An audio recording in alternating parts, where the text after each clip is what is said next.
good AD carry, and yeah, I wouldn't be surprised if continual bans go down into that bottom lane for Lyon Gaming, because that does seem to be their strength. Yeah, so straight away we've seen Rise and Nidalee be taken off the table. Rise in the right hands can be an absolute spell slinger, and when Nidalee starts to get away from you, the ball just continues to roll. Well, Nidalee is, Nidalee is more that, you have to start snowballing the game, otherwise you can fall off, but she's so successful at it right now. Rise is more like, anyone can play Rise. Like, Rise is a very linear champion. All you have to do is know the combos, and then he'll hit 2 items eventually and become that scaling monster. So I like the respect from Hard Random here, getting rid of Rise. And opening up Kira's lane even further. And as I mentioned, Ezreal really good for Saya. So Sivir Ezreal and continued target bans towards the AD carry, unfortunately, of Lyon Gaming. Yeah, exactly right. Hitting him where it hurts here. They're definitely going to be feeling that one. So they answer with the Graves ban of themselves, taking that away from Steros. And Echo. So Echo. One more time. Yeah, People just not respecting Nivea, mate. I don't know what's going on here, Max, but this is interesting.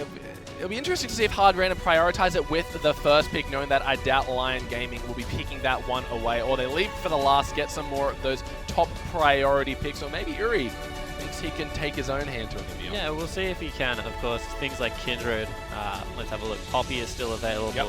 Kalista is also up there if Miracle wants to pick that one up. So that, imagine Liquid with a Kalista with a Fate's Call. Oh. That's even more terrifying. So there is a wide array of champions up right now, Okay. and it's going to be Kindred. Yeah, Kindred, a very safe jungle pick. Quite a dominant force when she's able to get ahead, get a few of those marks of the Kindred under her belt. Lamb's Respite, such a game-changing ability. Yeah, it certainly is. When we have a look at this one, let's just quickly evaluate the strengths of Kindred. Jungles very quickly, very healthily, has great dueling potential and a game-changing ultimate. So ticks all the boxes of what you need to be a jungler. Diak was a massive Evelyn player, so would not be surprised to see if he goes back towards something like that. But that's a bully bottom lane hovered right now for Lyon Gaming. We already mentioned it, Saya Arce. They need to be able to pull these champions out if they are going to dominate it. Yeah, locking in that Bard and Lucian. Remember, that takes it away from Licorice, one of his more premier supports we've seen, hitting those cross-map ultis to keep those people in place once he found out they were caught out of position. And Lucian, kind of the star AD carry of this tournament so far, so no surprise to see that locked in. Straight away, Maokai and Kalista. That's what happens when you leave Kalista available in the hands of Miracle. Yeah, it certainly is, but once again, Bard Lucian should be able to bully this lane. Kalista does have a really impressive 2-item spike, as well as that utility in the AD carry role, but something that, I don't think Lyon Gaming are going to be awfully scared, at least of the laning phase of Kalista at this point. Curious to see how Lyon Gaming go about picking their mid. Surely they're expecting the Anivia at this stage. Leaving it open. Hard Random played at both games. I'm sure that Kira has other tricks up his sleeve. If he can play Anivia, I'm sure he can play every other meta mage at the moment. But yeah, no, Kira's really good. Yeah. He's champion. We saw him in the 1v1 tournament picking up everything. So I think that's definitely not a worry right now, and they're going to early pick their mid lane. That makes very little sense to me right now. Varus is still open, a very good counter to that Azir mid Gragas. There are so many counters to Azir right now. Azir is a great pick, don't get me wrong, but if Assassins ever get an isolated lane against him, they will deal with him handily. As you mentioned, Poke also very good against him in the form of Varus. And we are going to see Licorice on the more standard support, it looks like right now. Alistar being hovered. Gragas, be interested to see whether he goes to the jungle position or the top lane. I've seen a little bit of both. Flexibility of those top champions. The Zillion hover. Haven't seen any Zillion this competition so far. Only seen it banned away from the Japanese mid laner. Yeah, Seros is not going to see it. He's a really good Zillion player. Anything with circles, Seros. That's the way I describe it. And it is actually going to be LeBlanc. LeBlanc switcher at the last minute. You mentioned how good Assassins are at dealing with this Azir. So Kira going to show his hand. He's not just a Anivia one-trick pony, but that might be decided I don't think anyone was ever going to accuse him of that. Yeah. He's a really good player, Kira. Also got to sit down with him at IWC. Really down-to-earth, chill guy as well. So I think that pretty impressive player. As we also see Lissandra being hovered, potentially Fajiro up in that top lane. It's a difficult matchup against Maokai, however, just because Maokai provides so much damage, CC, and you've got a damage-heavy jungler, and not really going to be able to escape from Maokai Kindred in any quick order is the Lissandra, so it's a risky pick. Also doesn't do as well in a lane swap. There's no real hard initiation. You're relying a lot on your jungler. And we've seen people that want to play carry top laners and tank junglers don't really seem to suit the current meta. So I think there are some questions here if they go with it. Instead, they swap over Nautilus. Much better pick. Yeah, it looks like it will be Nautilus up in that top lane. And the Gragi going back to the jungle after we've seen him dominating that top lane, doing quite a good job against some of the more fashionable picks as of late. Yeah, it is, but then we saw last game, and I guess Fab kind of threw a spanner in that one. I was really happy to start hyping up top lane Gragas because it's a pick that I do enjoy. But, you know, not always coming out ahead in these matchups. Has a weak level 1. Kind of needs like 1, 2, and 3 to be even, and then he can start maybe trying to pressure a lane, but we've already seen that Echo more than happy to deal with it, and I think that Maokai would scale perfectly fine versus a Gragas, so can understand going for more of that super tank in the North. You're exactly right, not providing a lot of CC, a lot of tanky stats here. So over on the side of Hard Random, they've gone for a very different composition. We saw them with a lot of kind of lockdown and poke, but this one it seems like they've got the Kindred going to be jungling up, scaling really well. You've got LeBlanc for that all-in assassination potential on the Azir. So the Azir picked early, you mentioned that's showing your hand a little bit. A lot of counter picks. You sure that was the right decision here, Spawn? Yeah, no, so I'm not all that wrapped in the Azir. I think that because there is a Lucian as a first pick, it makes a little bit of sense because Azir kind of like keeps your Lucian safe. He is quite a short range AD carry. You can duck back and forth through that wall, so it's got good synergy there with the AD carry. But kind of the problem right now is that Kindred ultimate with Maokai ultimate, they're kind of the same size. The Maokai ultimate, of course, that big damage reduction that will go across the Lamb's Respite, and it's very hard to clean up the back end of a team fight. At the same time, he can pull the trigger, pop it, get all of that added damage. Then you've got Kalista, who doesn't do upfront damage, can choose when she does her damage. So there's great synergy with Kindred between the rest of this composition. So I think that right now the Hard Random comp suits Hard Random very well in the fact that they're a team fighting team, and as soon as they do choose to pull that trigger, start grouping up and going back towards it, they have a team that is very, like, I guess, safe to execute. Whereas on the side of Lyon Gaming, they kind of need the big sweep to come across. That's why they picked up the Azir as a counter to Kindred. Get everyone out of that ultimate at the start of the fight. See whether you can clean up early. That's exactly right. But looking at that bot lane, we saw just how well Kalista Alistar can do in the right hands. Radiant and Ejim absolutely wrecking face. So it's going to be up to the bot lane as well to show the potential of these two champions, and I have faith. Yeah, I certainly think that, you know, Miracle and Licorice, they have a good lane, especially when it comes to team fighting. I do look over down though at Sayar and Arce and just think that these guys, like Bard Lucian, that is bully written all over it. I think that they have a very good 2v2. Wouldn't actually be surprised if Hard Random lane swap away from them. I already mentioned that Maokai does very well. I think that's why Nautilus was picked up on the side of Lyon Gaming, because they are expecting it, and Nautilus is also really good in a lane swap situation. Alrighty guys, jumping into the game, we got the 2-0 Hard Random taking on the 0-2 Lyon Gaming. Lyon Gaming hopefully looking to pick up their first win of the tournament, and Hard Random really wanting to secure that first place spot. Yeah, so Stehos looking to be aggressive already. Good fan out coming through from both teams, and it looks like another blind lane swap going to be attempted here by Hard Random, but of course it will be matched by Lyon Gaming, so nothing really new there. You mentioned how much of a bully lane that is going to be, so getting matched here, it might be a little bit difficult for them to really utilize the Kalista Alistar power, especially when you have Lucian and Bard. Nowhere is safe. The last place you want to be is behind those minions. Well, they have power at level 6, right? True. So once they start scaling up, Kalista and Alistar do have power. The problem is they don't have power from level 1, and that's when Lucian and Bard are strong. So it's going to be one of those lanes that they have to be patient with it, stick it out, and see exactly what they can get going, because otherwise, if they get dominated from level 1, Sayar and Arce might be able to take over the rest of the map. So it's something that Hard Random just have to be aware of.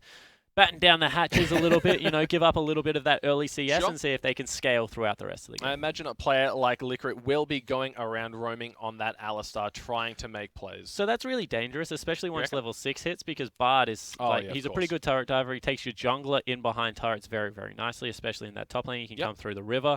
You know, he's got Cosmic Binding as well for some CC, and also that ultimate that can stop up turrets. So that's a dangerous tactic if that's what they're going for, especially in a 2v2 lane. So I think that Hard Random are going to be stuck here, especially if it's standard lanes of just, you know, as I said, trying to slowly lose the lane, keep as much CS coming into them as possible. And if they get an early gank in there, you know, we already mentioned it, but headbutt Polv into Kindred is quite impressive. Well, straight away we can see how much damage Miracle has already taken in that level 1 exchange Bard, getting that early level 2 due to the chimes, giving him that little bit of experience. Now Lucian on 2 as well, so Lyon Gaming really know where the power in their team lineup lies, and they're going to be doing a good job of making sure that's exploited. Yeah, and I think that across the board they kind of have good matchups with the exception of that mid lane. As actually, First Blood already goes down. Oh, dang. And Yuri dies. So right away we see Kira just winning that 1v1, showing the LeBlanc strength here. So yeah. That was a solo kill. So once again, Straight through Kira, barrier. master of 1v1s. Don't know why I doubt him at all. I said that there's going to be good lanes apart from that mid lane matchup, and you know what? Yep. Kira proves me right. He just kills him. Yeah, that is straight up Azir just getting outplayed, being able to burn through the barrier, the flash even. So this is why I didn't like it. And the unfortunate thing, right, is if you got 2 winning side lanes, what you want to do is continue to shove up. But what that inadvertently does is isolate your mid lane, because the jungler needs to be able to shadow those side lanes. So think about this. You've got a Lucian Bard, and then you've got the Gragas jungle. So what Gragas wants to be doing is he wants to be sitting underneath that lane, keeping them nice and safe, making sure they can push up and be aggressive, because the last thing you want is a Kindred to fly in that lane, headbutt Polv to come out, and for you to lose all that advantage that you're starting to build up. Sure. What does that do? Junglers can't really go as close to mid lane, so you got isolation. Generally, Azir loves isolation because you pick him into control mages. Victor Azir, very famous. You're able to just shove minion waves back and forth into each other. LeBlanc breaks that trend because she straight up kills you in a 1v1. So all of a sudden, Gragas is choosing, do I gank mid lane and try and help out this Azir that's suffering, and maybe let my top lane that should win fall behind? Yep. Or do I try and support my winning lanes and try and get them further ahead? And right now you can see that didn't even get the time to make that decision, because in 4 minutes, First Blood was picked up. It's such a conundrum for these junglers to face, but it looks like LeBlanc with her early advantage going towards that Frost Queen's claim. So saw it a bit on the Karma yesterday, but I can't say I've ever seen it on LeBlanc before. Yeah, it used to be a pretty stable pickup on Yeah, LeBlanc. a while ago. Yeah, a while ago. Definitely agree with you. Not as much AP. Did get tapped a little bit. The good thing is it has catch potential. And one thing that we talk about a lot is disappearing into Fog of War as a jungler, as a mid laner. Ooh. I love the Bard stuff. And whether you're able to follow. If LeBlanc ever goes into Fog of War, there is no way. Oh. Steros might be just going for a little bit of damage here. The Magical Journey Got does him. get interrupted. A lot of damage coming down. He's going to get taken out. That is a wonderful kill. Kindred going to be feeling good after that one. That just boosts Hard Random further ahead in this game. Already looking bad for Lyon This Gaming. is what I said. You want to be able to mirror that top lane. You want to turn it into a 3v3 if you're the Gragas. What happens? He's not able to do that. Has to hang around mid a little bit. We actually saw him drive by mid in the middle of that little skirmish. And that means they pick up a kill onto the Bard. And it just reverses all that pressure. Look at the damage coming out. Licorice doing a great job of just knocking up everyone in his path. Interrupting that Magical Journey was definitely the defining factor. That's another stack, Mark of the Kindred for Steros. That's 2 from the crabs that he's gotten. So really good spawning, not spawning too deep in the enemy jungle early on in the game. That's what you want when you just... RNGs are smiling down on the Kindred right now. I completely agree with you. But it's very nice when you get double Scuttle Crabs at the start of the game, especially if you've marked up potentially a support and wiped him off the face of the map as well. It's water Here there. we go. Oh, the flash comes through. The headbutt into the wall. We can see the spear stacking. The heal has been used. The Ren not going to be enough, but he flashes in, looking for a little bit more. There it is. Gets the kill. Another one over to the top, the bot lane, sorry. The duo lane here. So Hard Random are looking phenomenal right now. And this should be a winning lane. I just want to go back to that point. Alistar, melee, gets punished by double ranged all the time. Yep. But because of Kira's great play in the mid lane, picking up that early kill, the pressure that he put down meant that Thiak couldn't be on the right parts of the map, still questioning his positioning right now. And just time and time again, Miracle and Licorice get ahead in their lane. Yeah, Miracle's going to go back and get a hell of a first buy after a bunch of 1 kill, 1 assist, and a lot of CS under his belt. Already rocking about a 2,000 gold lead. Hard Random 3-0. They've started off very, very strong this game as we see the bot lane of Lyon. They do not want to go up against this, but Hard Random answer with the exact same when swap. you are a Lucian Bard and you You're running away? swap away from a duo, you know that you're in trouble. It's only 7 minutes into this game, but it's already a 1,600 gold lead. And Hard Random, we already spoke about it. Beat INTZ, beat the Chiefs, now looking to take out Lyon Gaming. And, you know, it's very early days in the tournament still. Lots of League of Legends to be played. But if this team is not viewed as one of the favorites, I would be questioning who is doing the analysis on it because they look so crisp at the moment. Yeah, Kira just having absolutely no fear walking through those Sand Soldiers missing. But we see Thiak, he might be going for a little bit of a cheeky dive here. Don't think, is the tower still up? Yeah, the tower is still available, full health. And you said you wanted to know, like, how Crit plays these standard supports, you know, the Alistair, the Braum. Answer is very well. He plays them damn well indeed, seeing that already. Looks like he's Seros going in for an invade. They saw Gragas on the bot side, so what's the instant reaction for the jungler? Take as much away as you can, and that red buff will be falling over to Steros, putting him in quite a comfortable position here. Got himself the double daggers over his opponent. Yeah, so Steros performing pretty admirably so far, has a red buff as well, so you can never underestimate his chase potential. Pink ward will be cleared out here by Smurf. You can see Jirul knows that something a little bit fishy is up. He's going to potentially even go back. Don't know if you can afford to do that, mate. You're the last hope. The last bastion. You were literally, yeah. Oh, that's heartbreaking. The hook comes through. This is going to spell disaster. Here comes Steros. The ultimate being used, flashing the opposite direction. Way, yeah. He has nowhere to run. Gragas is in pursuit, but LeBlanc is making her way up. The red smite goes down. It doesn't matter. He gets snared. He's going to get locked up and taken out, and that's another kill going over to the Kindred. Yeah, Kira got ultied there by Thiak, but not able to really get much. Fate's Call comes in. It is going to get the knock-up. That's huge. The heal goes down. Headbutt back in. That's going to be a kill going over to Miracle. So yeah, we had to even censor that kill for you, ladies and gentlemen. It was a little bit too brutal to view on the stream. So you see that the duo lane right now is going massive. As you see Kira on your screen, he does not look perturbed at all. He's like, yeah, I had to burn a flash. It wasn't the best, but you know what? My team, they're picking up the slack now as well. 5-0, looking to get the first turrets of the game, and Hard Random look phenomenal. Yeah, they have done nothing but impress me all tournament long and continuing to do so. Lyon Gaming, on the other hand, they seem to, once they fall behind, they stay behind. Yeah. The aggressive jungling that's coming out of Steros, they just have no answer for it. Yeah, Steros also, you know, all on a better scaling jungler as well. So the fact that he's got the early advantage is not great news. We're also going to see a Cinder Hulk coming out of Thiak. Damn. I like that call, just because if you're behind, you need to be tanky as soon as possible. Probably can't afford to go to the Runic Echo, so at least he's adapting to the pace of the game, if nothing else. But they are warning sides starting to stack up. No, after Kira getting that initial 1v1 in the mid lane, hasn't done too much, finished himself off that Frost Queen's claim, so he's got a little bit of that safety switch if he ever wants to go ward, and if he wants to slow down the Azir. So it's going to be there as we see Steros going for that Dragon. Should be fine to clean it up on his own. Yeah, 100% fine. You can see that his bottom lane's in control, his mid lane's in control, heck, his top lane's in control, so there's not really all that much the enemy team can do. He goes back, buys straight away. That Devourer picks up 5 stacks for himself. He's going to be able to grab a Scuttle Crab at the same time as well. So that's 7 stacks. Ooh, and close. Yuri nearly gets taken out there. The late ghost after the initial burst has come through. But Kira just relentless aggression here, pushing the champion to its limits. Yeah, it certainly is. And why not? You're 11 CS up over the Azir. You know, he's a control mage.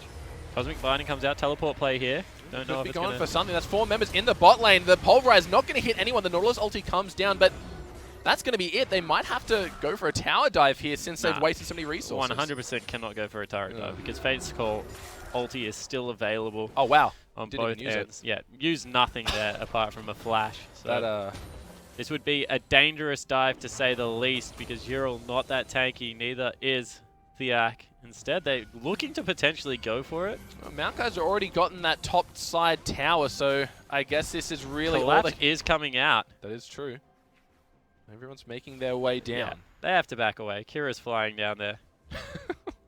All of a sudden, big creep wave going to crash into the turret. You're already 30 CS down as the Nautilus into Maokai matchup. You don't want to lose another big creep wave, but he is going to.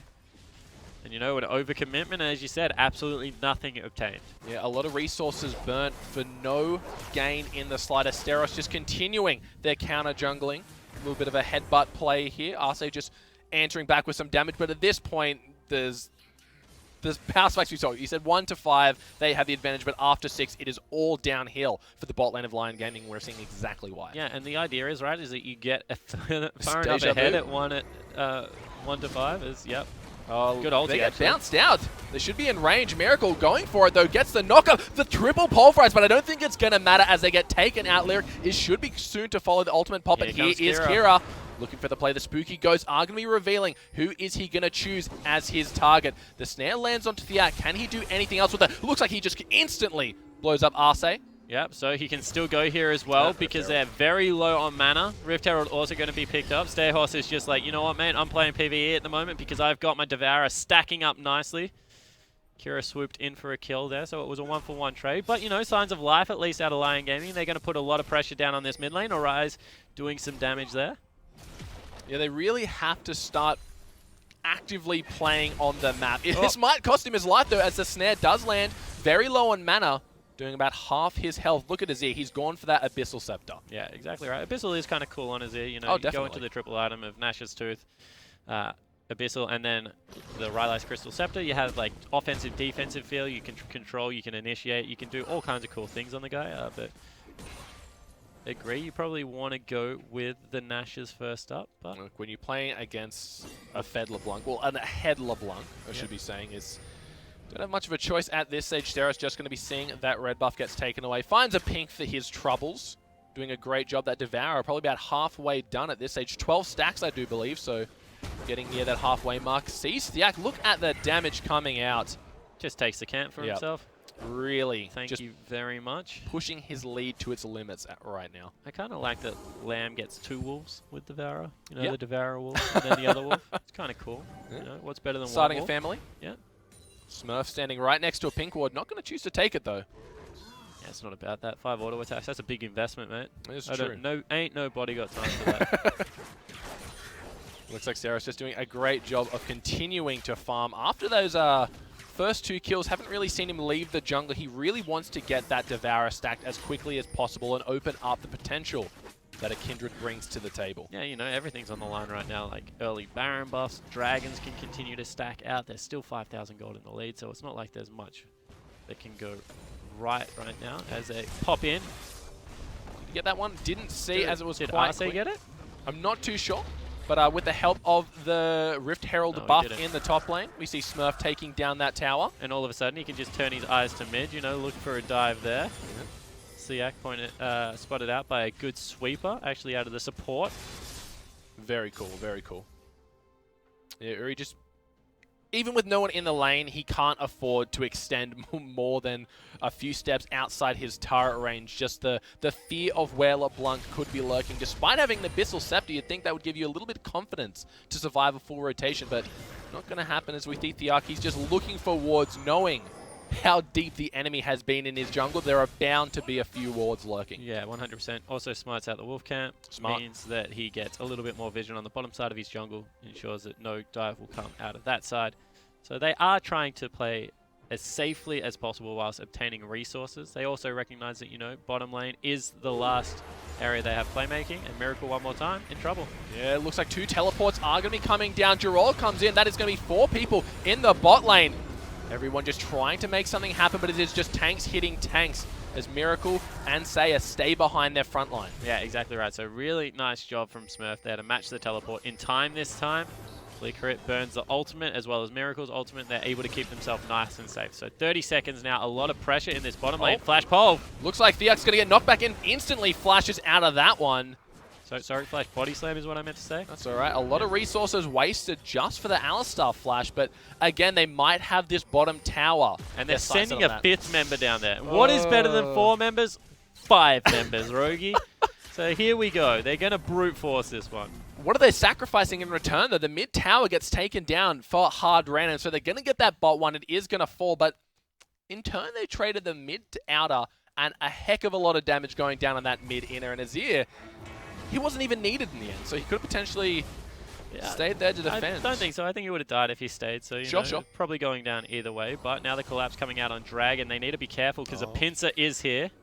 They might have to pull the trigger on these 2 in the mid lane, but look at the damage coming out of Seahorse. He might be able to get the kill. LeBlanc goes in, not finishing off that one. He's able to get the Lamb's Respite, keeps himself alive. That is going to be a 1-for-0 trade, but that's the jungler, meaning hard random. They got a free dragon in their hands. Yeah, they probably had it regardless because there's still 7,000 gold in the lead. So, you know, you would appreciate Lyon Gaming. They need to go aggressive on someone. Kindred probably not the target they're looking for, but the idea there is you're getting pinned, so just hard commit to one side. The side that has the 2 people on it, you got to see what you can get. In the end, it wasn't really much, but once again, they're trying to take as much as they possibly can. It just isn't working out for them because they put themselves in such an early goal disadvantage. Yeah, Smurf feeling good. He's got himself a completed Rod of Ages, already starting to stack that one up. Spectre's Cal to boot on the side of Kindred, getting herself a nice little Hex Drinker here. A lot of magic damage on the side of Lyon Gaming, so making sure that on top of Lamb's Respite, that survivability keeps him alive. LeBlanc finishing off that Abyssal Scepter here, so matching the magic resistance debuff. Yeah, also has a needlessly large rod, if you do not mind. So starting to hunt out Yuri. He might be in a little bit of trouble here. The further those ghosts travels, the longer the slow is. So Bard was there to back him up. Yeah. Not too sure if LeBlanc's gonna pull the trigger on that engage. I would think not, but you know, you never know with Kira. He's doing well this game. He's got that needlessly large along with the boots of Lucidity, so we're going to be seeing a lot of spell rotations coming out. Yeah, it certainly will. And, you know, right now, LeBlanc pretty comfortable scaling up into the mid game. You see that not really much happening, however, as we do hop back onto Summoner's Rift and hop back off again. Yeah, Summoner's Rift, the slideshow, ladies and gentlemen. So hopefully we will have this game coming back as we see the Rift Herald going to be taken again. The Devourer fully stacked at this stage. This one is just for funsies here as they want that buff. We've seen a lot of teams in this tournament prioritizing this Rift Herald so highly, especially when their lanes are ahead. Well, let's have a look at it. He's sated at 19 minutes. There's a reason that Steros is able to do this, and it's just because he can pretty much jungle with impunity right now incredibly quickly. You can see that just ducks in for a couple of seconds, able to take that one away. And, yeah, so just a lot of options right now, as they look like they've caught out Lickrip, but... Fate's Call is never caught out. Exactly right.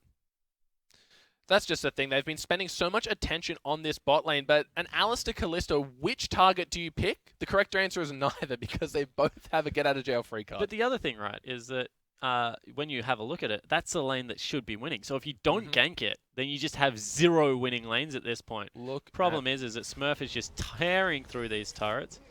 And, you know, whilst they have put a lot of pressure in the bottom lane, it still is 9,000 gold that they are behind. So, you know, definitely not working out, not defending that, but I'm just saying that they're trying to make the play in the one lane they think that they can secure a kill. I really like how tanks these days, they're going for that Rift Herald buff, and also that once the second dragon, they can just push down towers as if they were an ADC. It just burns through them, shreds them to nothing but rubble. Of course, the inhibitor towers do regenerate over time, so if they are able to get themselves a brief respite, we'll be able to regen that one up. I don't know if they can do this. He's just hopping around the queue from Lucian. Look at the damage coming off. The red buff might be enough to finish him off, and there it is. A massive kill coming out of Steros, showing just what a Fed Callista can achieve. Not Callista, sorry. Kindred can achieve. Atlas does that one as well, but don't worry about it. So yeah, Kindred coming up with a huge thing. Definitely a max thing. Not even using Red Smite there, so that isn't even the maximum damage that he can put out right now. But as we already mentioned, sated at about 19 minutes means that he is incredibly farmed and will be able to win out these fights. And they're pushing into the bottom lane now. And hard random look like they're putting on a clinic. It is 10,000 gold up at 21 minutes in. Make it about 11. And this team just will not be slowed down on day 2 of IWCI. Yeah, they've got the Herald buff, and they're pushing 5 members on the bottom side of this map. The inhibitor turret. The only thing that stands in the way of Lyon Gaming is we see Steros. He's in the base along with Kira. The tower is going to be the main focus. Jurel, he's trying to keep them at bay, knock them up at Smurf. He's got his ultimate down. Looks like everyone just trying to focus this Nautilus. He's so damn tanky, but Licorice, he's in. He's got his ulti on. He's tanking. Nautilus the first one to fall. A Bard ulti keeping the Alistair at bay. Thiaki's trying to do what he can. The Lamb's Respite buying them some time. Don't think it's going to be enough. There goes the Gragas. He falls. The inhibitor tower is the next one to fall. The inhibitor soon to follow. Just huge damage coming out from hard random right now. Yeah, and they're still not done. They're going to break the bottom of the base. They force back Arce and Saya, the kind of shining light for this Lyon Gaming lineup. They are just going to withdraw after that. 22 minutes into the game. They're 13,000 gold up with Callista, with Kindred. They're going to be able to clean up Baron. They've already taken the Baron inhibitor. Honestly, this hard random team, if they weren't favorites before today because of their victories yesterday, with this victory, definitely have to start like pushing for that top team. Yeah, look at that. 13k gold in the lead. 7 towers to 1. That is quite an advantage to have it 22 minutes into the game spawn. Look at the items. So, yep, Death Cap picked up. Oh, boy. More picked up, as well as another recurve bow. Yep. So he's going to go towards a very greedy build of something like the Hurricane in there. You also check out QSS finished up, making a Frozen Heart right now. For Smurf, he's not ever going to die. What looks to be a Locket is going to be picked up right now. So everything just in favor of this hard random lineup. You can't face check this because Kira will kill you. Yeah, this should be a very easy Baron as the bot side inhibitor is you're also dead. down. Looks like Arce is going to be the first one to fall in this fight as soon as the W procs. Steros is in a little bit of trouble, but he does have the Lamb's Respite available. Not going to be able to use it in time. Sorry, it was on cooldown. So they do get that kill. Going to have to back off the Baron. Yeah, that was a confusing decision for the jungler to go over as well. Yeah. I think Kira could have picked that one up by himself. And here goes Theak. Oh, they really want to get something out of this, but Theaki's getting so low, so quick. LeBlanc going to be able to take out that one in the background. The Emperor's Divide comes down, but I don't think it's going to be enough as Maokai. He gets one. He gets another one. Callista pretty far away, but Licorice, he's trying to do his best to keep that Nautilus at bay, but it's best just to let him go at this stage and get the tower. Yeah, it certainly looks to be the case, as a nice kill came out of Yuri there on the back end of that team fight, was able to pick up Kira, so a slightly good news story, but still 12,000 gold and another huge team fight victory for this hard random lineup, looking to break the second turret of the base. It should be a free inhibitor also, with only Arce and Nautilus available to stop that one. The inhibitor falls any minute now. Smurf just taking the brunt of the damage, not even hurting. Oh, we see the Bard ulti going down, missing Miracle completely as he's able to hop his way out of that one. The teleport comes through. Dural gets headbutted right away. Looks like they've turned their attention onto Smurf. Just going to be hoping to kill him. He's so damn tanky. They've got his ultimate on. Look at the damage coming out. Miracle gets blown back into the center of the fight, but Smurf, he's onto Saya. He's straight up 1v1ing him. Miracle, he's still alive. The Lamb's Respite comes down in time. Theak, he wants to be able to get this one, but I don't think it's going to be enough as the Rend comes through. That's going to be a double kill to Callista. The Magical Journey just proving another way into the base. There goes Arce. Dural is very low. Yuri takes up a kill on the back end of that one, but Steros, he's in the fight. The Super Minions making their way into the base from the bot side. This could potentially be the game here, Spawn. Yeah, it certainly looks to be the case, and what another team fight out of hard random, just trusting in their teammates, making sure the ultimates are on point. They still have an AD carry to be able to chip out on this, and double super creeps mean that they will end the game at only 25 minutes in, and hard random absolutely smash Lyon Gaming.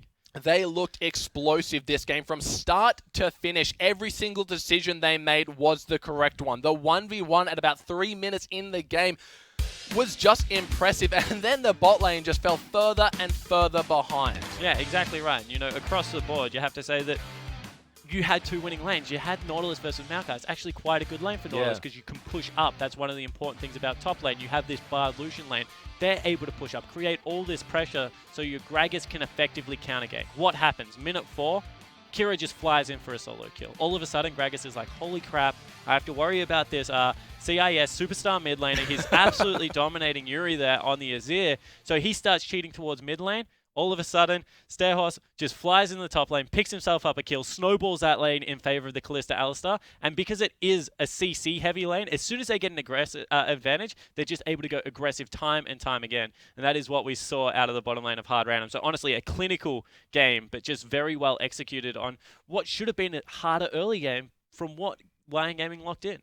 Yeah, we saw very early on they abused that level 1 advantage, doing a lot of damage, bullying the Callista out, but once Licorice hit that level 2, level 3, he gets the heal to keep his Callista up. He gets the CC to provide the initiate. And Steros, he was just ganking all the lanes. We saw him get the Nautilus the second the Naut hooked back into the minion wave. Yeah. There was that the was a Kindred. little bit silly.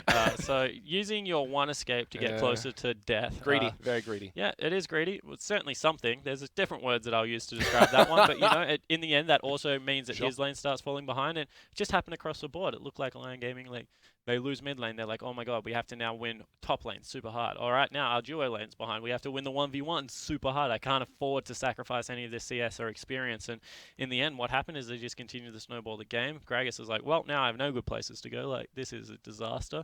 And honestly, that's what the map turned into. Just this big mess of, like, they tried to force bottom lane time and time again. You know, you have to respect the decision because they at least went down swinging, picked up the turret there, but just wasn't enough against what is a dominant performing CIS team. Yeah, hard random cementing their spot at the top of the leaderboards, really showing why a lot of people pick this as the favorite team coming into. So we're going to have a quick look at the overall standings right now. having a look at the last 3 games played this morning. Yeah, so as you can see on your screen, it is the Chiefs eSports Club, Saigon Jokers, and Hard Random, all the blue side squads picking up the wins. And as I said, Chiefs, they were backs against the wall, potentially going down 0-3 against INTZ, now 1-2. Saigon Jokers, however, undefeated as well as Hard Random. That makes an interesting top of the leaderboard, especially now that Supermassive had dropped their first game. That's exactly right. And a lot of really convincing wins today. Every single game, the team that got ahead stayed ahead and were able to just snowball the victory using every single advantage they had. Potentially with the exception of the Chiefs. I mean, Sure. INTZ had a 2,000-3,000 gold lead. I think we have to acknowledge how well they played the outer ring macro and jockeyed for position around there. But yeah, once the team fighting phase started, seems like the aggressive team, the team that's moving forward more often than not, is the one coming up. And that's what we expect in best of ones. Aggression is key. Alrighty guys, we're going to go to a quick break, but make sure to stay tuned for more epic League of Legends action.